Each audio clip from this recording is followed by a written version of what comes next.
الحمد للہ رب العالمین والصلاة والسلام علی سید الانبیاء والمرسلین وعلی آلہ طیبین الطاہرین برحمتک یا ارحم الراحمین۔ معزز سامعین اکرام و خواتین و حضرات، السلام علیکم ورحمۃ اللہ وبرکاتہ۔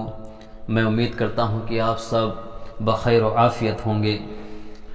آج پھر میں آپ سب کے لیے نئی ویڈیو لے کر حاضر ہوا ہوں، اور آج کی اس نئی ویڈیو میں ہم اذان کے بارے میں چند مسائل جانیں گے کہ اذان دینے کا طریقہ کیا ہے اور کن کن باتوں سے ہمیں بچنا چاہیے، اور کون سی باتیں سنت ہیں اور کون سی باتیں ہمارے لیے جاننا ضروری ہے۔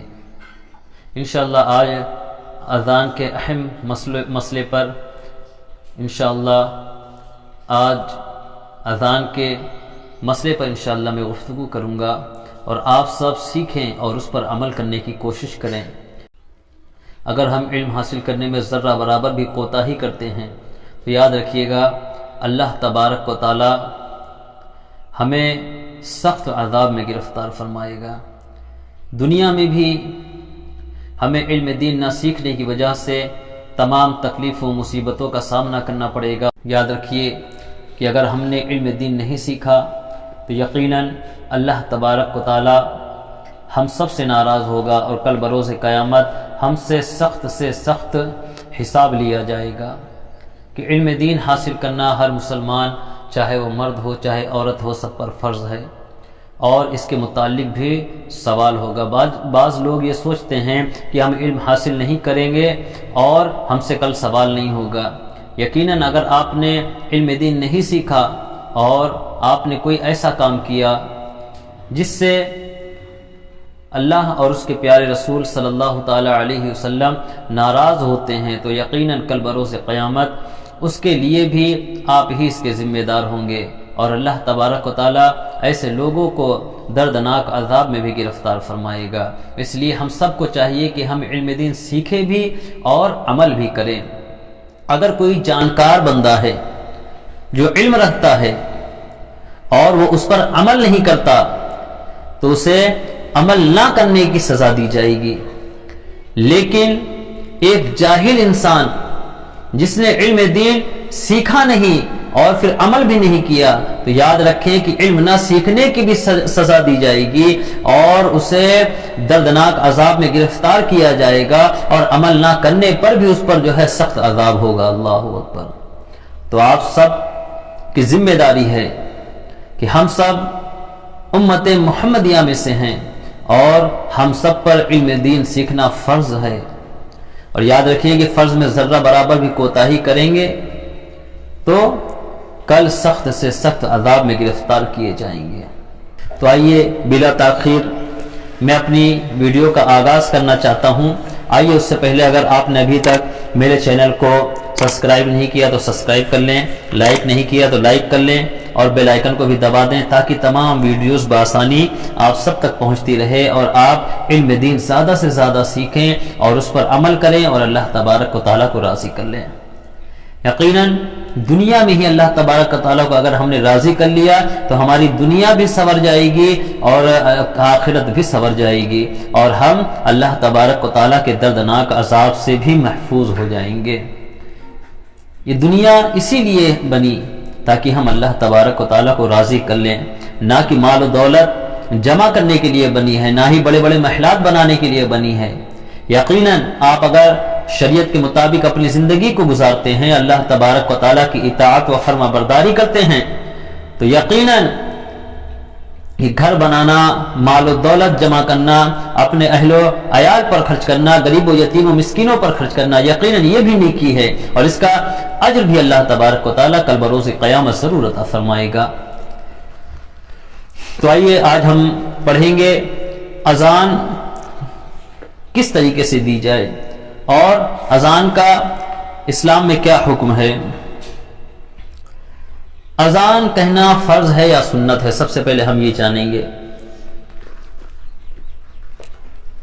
فرض نمازوں کو جماعت کے ساتھ مسجد میں ادا کرنے کے لیے اذان کہنا سنت موقدہ ہے، مگر اس کا حکم مثل واجب ہے، یعنی اگر اذان نہ کہی گئی تو وہاں کے سب لوگ گنہگار ہوں گے۔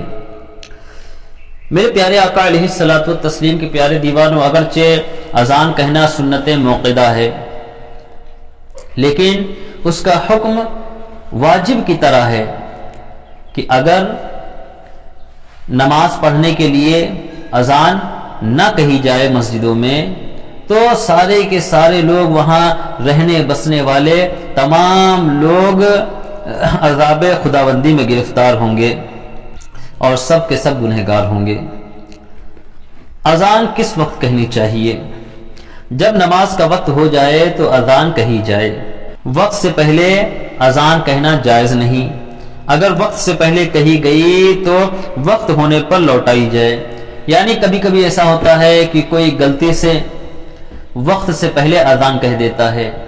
اگر مان لیجئے کہ جو ہے عصر کا وقت شروع نہیں ہوا اور آپ نے اذان کہہ دی، تو اب یہ ضروری ہے کہ اذان جب وقت عصر کا شروع ہو جائے تب اذان دوبارہ پھر سے کہی جائے، ورنہ اذان نہ ہوگی۔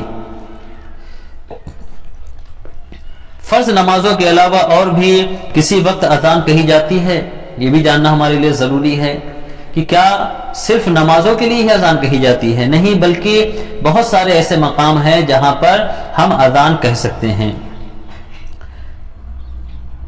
بچوں کے کان میں، مرغی والے غضبناک اور بد مزاج آدمی یا جانور کے کان میں، سخت لڑائی ہو یا آگ لگنے کے وقت، میت کو دفن کرنے کے بعد، جن کی سرکشی کے وقت اور جنگل میں راستہ بھول جائے اور کوئی بتانے والا نہ ہو، تو ان صورتوں میں اذان کہنا مستحب ہے۔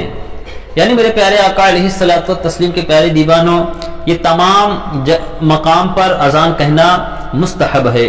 جیسے بچے کی ولادت ہوئی تو اس کے کانوں میں اذان کہی جائے، اگر کوئی مرغی والا مریض ہے تب بھی ہم اذان کہہ سکتے ہیں، اور اگر ہم جنگل میں بھٹک جائیں تب بھی ہم اذان کہہ سکتے ہیں، یا پھر مردے کو دفنانے کے بعد ہم اذان کہہ سکتے ہیں، اور یہ تمام کام مستحب ہیں۔ اگر کوئی نہیں دیتا تو آپ اس پر جو ہے تلقین نہیں کر سکتے، آپ اس پر زور نہیں دے سکتے، کیونکہ یہ مستحب کام ہے۔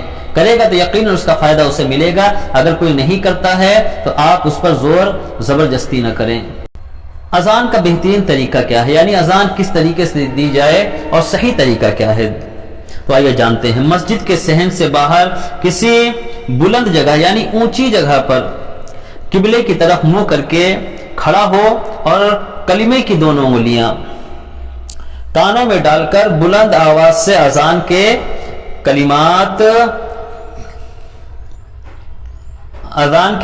کو ٹھہر ٹھہر کر کہے اور جلدی نہ کرے، اور جب حی علی الصلاۃ کہے تو داہنی جانب دیکھے، اور جب حی علی الفلاح کہے تو بائیں جانب دیکھے۔ اس طریقے سے اذان کے جواب کا کیا مسئلہ ہے؟ اذان کے جواب کا مسئلہ یہ ہے کہ اذان کہنے والا جو کلمات کہے تو سننے والا بھی وہی کلمات کہے، مگر حی علی الصلاۃ اور حی علی الفلاح کے جواب میں لا حول ولا قوت الا باللہ کہے، اور بہتر ہے کہ دونوں کہے۔ یعنی اس طریقے سے جب مؤذن کہے حی علی الصلاۃ تو جواب دینے والے کو چاہیے کہ حی علی الصلاۃ لا حول ولا قوت الا باللہ، یعنی جب مؤذن خاموش ہو جائے تو اس کے درمیان میں کہے حی علی الفلاح لا حول ولا قوت الا باللہ کہے۔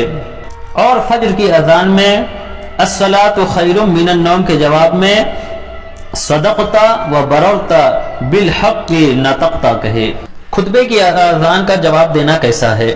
خطبے کی اذان کا زبان سے جواب دینا مقتدیوں کو جائز نہیں ہے۔ یعنی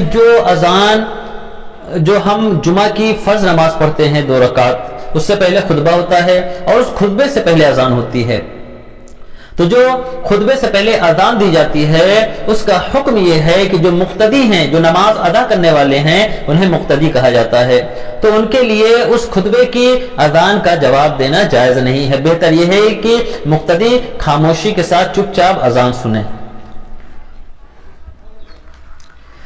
تکبیر یعنی اقامت کہنا کیسا ہے؟ دیکھیے اس میں اقامت کا بھی بیان آ گیا. اقامت کہنا بھی سنت موقدہ ہے، دھیان رکھیے گا. اس کی تاکید اذان سے بھی زیادہ ہے. کیا اذان کہنے والا وہی اقامت کہے دوسرا نہ کہے؟ اگر کسی نے اذان دی اور کوئی دوسرا اقامت کہہ رہا ہے تو کیا یہ جائز ہے؟ تو آئیے جانتے ہیں. ہاں، اذان کہنے والا ہی اقامت کہے. بہتر یہ ہے کہ جو اذان دے رہا ہے وہی اقامت بھی کہے. یعنی جب جماعت کے لیے ہم کھڑے ہوتے ہیں تو پہلے اقامت کہی جاتی ہے نا، اللہ اکبر اللہ اکبر اللہ اکبر اللہ اکبر، اشہد ان لا الہ الا اللہ اشہد ان لا الہ الا اللہ اشہد ان محمد رسول اللہ اشہد ان محمد رسول اللہ، حی علی الصلاۃ حی علی الصلاۃ حی علی الفلاح حی علی الفلاح، قد قامت الصلاۃ قد قامت الصلاۃ، اللہ اکبر لا الہ الا اللہ. اس طریقے سے اقامت کہی جاتی ہے جماعت جب ہم فرض نماز کے لیے کھڑے ہوتے ہیں اس سے پہلے. ہاں، اذان کہنے والا ہی اقامت کہے، اس کی اجازت کے بغیر دوسرا اقامت نہ کہے. اگر بغیر اجازت دوسرے نے کہی اور اذان دینے والے کو ناگوار ہو تو یہ مکروہ ہے. یعنی اگر آپ کو معلوم ہے کہ جو اذان دینے والا ہے اگر اس کی اجازت لیے بغیر آپ اگر اقامت کہہ رہے ہیں، اگر اس سے تکلیف ہوئی تو یہ مکروہ ہے. اب آئیے جانتے ہیں کہ اقامت کے وقت لوگوں کا کھڑا رہنا کیسا ہے. اقامت کے وقت لوگوں کا کھڑا رہنا مکروہ اور منع ہے، لہٰذا اس وقت بیٹھے رہیں، پھر جب تکبیر کہنے والا حی علی الفلاح پر پہنچے تو اٹھ جائیں. یعنی بہتر طریقہ یہ ہے کہ جب تکبیر کا آغاز ہو یعنی شروعات ہو، اللہ اکبر کہہ کر جو ہے شروع کیا جائے تو مقتدیوں کو چاہیے کہ خاموشی کے ساتھ بیٹھے رہیں. لیکن جب اقامت کہنے والا کوئی شخص اگر کہے حی علی الفلاح حی علی الفلاح تو کھڑے ہو جائیں. جو اذان کے وقت باتوں میں مشغول رہے اس پر معاذ اللہ خاتمہ برا ہونے کا خوف ہے. اللہ اکبر. یعنی جو لوگ اذان کے وقت باتیں کرتے ہیں، دنیاوی باتیں کرتے ہیں، فحش باتیں کرتے ہیں، اللہ اکبر، ان سب کو چاہیے کہ وہ اپنی اصلاح کریں. کہ جو لوگ اذان کے وقت باتیں کرتے ہیں اور اللہ اکبر تو ان کا برا خاتمہ ہونے کا اندیشہ. اس لیے جب اذان ہو تو خاموشی کے ساتھ اذان سنیں اور اذان کا جواب دیں. اللہ تبارک و تعالی ہم سب کو ان تمام باتوں پر عمل کرنے کی توفیق عطا فرمائے. جب اذان ختم ہو جائے تو مؤذن اور اذان سننے والے درود شریف پڑھیں اور پھر اس کے بعد میں یہ دعا پڑھیں. آئیے اذان کے بعد کی دعا بھی آپ سب سماعت کر لیں. اللہم رب هذه الدعوة التامة والصلاة القائمة آت سیدنا محمدا الوسیلة والفضیلة والدرجة الرفیعة وابعثه مقاما محمودا الذي وعدته وارزقنا شفاعته يوم القيامة انك لا تخلف الميعاد. تو آئیے اللہ عز و جل کی بارگاہ میں دعا کرتے ہیں کہ اللہ تبارک و تعالی ہم سب کو حق کہنے، حق سننے اور حق پر عمل کرنے کی توفیق عطا فرمائے. السلام علیکم ورحمۃ اللہ وبرکاتہ.